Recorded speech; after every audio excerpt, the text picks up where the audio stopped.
എല്ലാവർക്കും പെരുന്നാൾ ആശംസകൾ. പെരുന്നാളിന് സ്പെഷ്യലായിട്ട് കണ്ണൂർ സൈഡൊക്കെ ഉണ്ടാക്കുന്ന കായ്പോള ഞാൻ ഫസ്റ്റ് ടൈം ഒന്ന് ട്രൈ ചെയ്യുന്നതാണ്. അതിന് വേണ്ടിയിട്ട് ഒരു പാത്രത്തിൽ കുറച്ച് നെയ്യ് എടുത്തിട്ടുണ്ട്. അതിലേക്ക് അണ്ടിപ്പരിപ്പ് മുന്തിരിങ്ങ നന്നായിട്ട് വഴറ്റി മാറ്റി വെച്ചു. പിന്നെ അതേ പാത്രത്തിൽ തന്നെ കുറച്ചും കൂടി നെയ്യ് ആഡ് ചെയ്തിട്ട് ചെറുതായി കട്ട് ചെയ്ത നേന്ത്രപ്പഴം ആഡ് ചെയ്ത് അത് നമ്മൾ ഒന്ന് ജസ്റ്റ് ഒന്ന് വാട്ടിയിട്ട് മാറ്റി വെച്ചിട്ടുണ്ട്. അപ്പോൾ അതിലേക്ക് ആഡ് ചെയ്യാൻ വേണ്ടിയിട്ട് 4 മുട്ടയും കുറച്ച് പാലും കുറച്ച് ഏലക്കപ്പൊടിയും 1 സ്പൂൺ ബ്രൗൺ ഷുഗറും പിന്നെ കുറച്ച് ഉപ്പും കൂടി ഞാൻ ആഡ് ചെയ്തിട്ട് നന്നായിട്ട് മിക്സിയിലിട്ട് ബീറ്റ് ചെയ്തെടുത്തിട്ടുണ്ട്. സാധാരണ നോൺ സ്റ്റിക്കിലാണ് ഇത് ഉണ്ടാക്കാറ്. പക്ഷേ ഞാൻ ഇത് ഫസ്റ്റ് ടൈം ആണ് ഉണ്ടാക്കുന്നതും അതും അല്ലാണ്ട് സ്റ്റീൽ പാനിൽ ഉണ്ടാക്കിയാൽ കിട്ടുമോ എന്നൊരു സംശയത്തിൽ ഞാൻ ഉണ്ടാക്കി ഈ വിധ ടെക്നിക്കെല്ലാം പ്രയോഗിച്ചത്.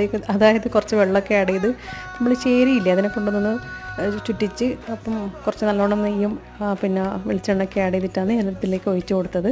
അപ്പോൾ കുഴപ്പമില്ലാണ്ട് ഒരു 10 മിനിറ്റിൻ്റെ ഉള്ളിൽ തന്നെ ഞാൻ ഇടയ്ക്കിടയ്ക്ക് പോയി നോക്കി. അപ്പം ഏകദേശം കുഴപ്പമില്ലാണ്ട് തന്നെ സാധനം കിട്ടിയിട്ടുണ്ട്. അപ്പം അടിപൊളി ടേസ്റ്റാണ്. ട്രൈ ചെയ്തോളൂ.